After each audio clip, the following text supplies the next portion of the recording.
Hey everyone, welcome to a new video. Today we're going to talk about a frustrating problem that many Windows users might encounter at some point. So picture this.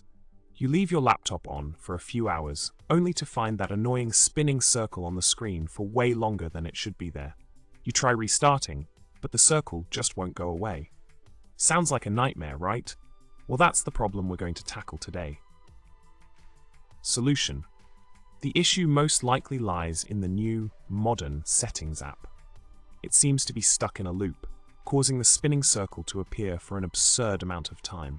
Unfortunately, there's not much you can do about it besides providing feedback in the Windows Feedback Hub, which may or may not be ignored.